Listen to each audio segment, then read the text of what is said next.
हामीले काठमाडौँ उपत्यकामा रहेका खोला किनारमा जुन एकदमै जोखिमपूर्ण अवस्थामा बस्नु भएको थियो उहाँहरूलाई चाहिँ अर्को ठाउँ सार्ने काम गरेको हो। हामीले उहाँहरूलाई त्यो हेर्दाखेरि त्यो खेदाको अवस्था देखे पनि यो 4 वर्ष अगाडिदेखि नै म स्थानीय सरकारमा हुँदा नै सङ्घ सरकारलाई भनेको कुरा चाहिँ के थियो भन्दाखेरि उहाँहरूलाई त्यहाँबाट स्थानान्तरण गरेर होल्डिङ सेन्टरमा राखेर जो सही मासुकुम्बासी हुनुहुन्छ, जसको चाहिँ देशभरि कतै पनि एक दूर जग्गा पनि छैन, एक आना जग्गा पनि छैन, उहाँहरूलाई चाहिँ त्यो जग्गाको व्यवस्थापन नेपाल सरकारले गर्नुपर्छ। त्यो हाम्रो सरकारको र हाम्रो पार्टीको मान्यता हो, त्यो उहाँहरूले पाउनै पर्छ।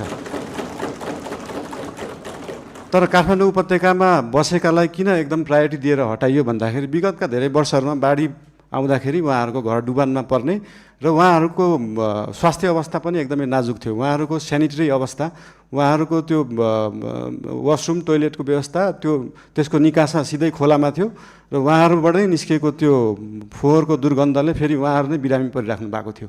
त्यसले गर्दाखेरि उहाँहरू बिरामी पनि परिराख्नु भएको थियो, खोला फोहोर पनि भइरहेको थियो र त्योभन्दा सबैभन्दा ठुलो कुरा चाहिँ उहाँहरूको ज्यान जोखिममा थियो।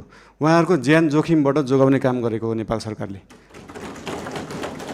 र जहाँसम्म उहाँहरूलाई जग्गा व्यवस्थापन गर्ने कुरा छ त्यसको निम्ति भूमि सम्बन्धी हाम्रो समिति पनि बनिसकेको छ। हाम्रो मन्त्रालयले काम गरिरहेको छ, 2-3टा मन्त्रालयले यो विषयमा काम गरिरहेको छ। अस्ति अर्थमन्त्रीज्यूले पनि यही आर्थिक वर्षभित्र हामी यो गर्छौँ भन्नुभएको छ।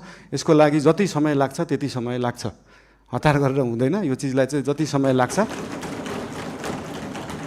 35 वर्षमा नभएको चिज 35 मिनटमै नखोजौँ, त्यसलाई अलिअलि केही समय लाग्छ।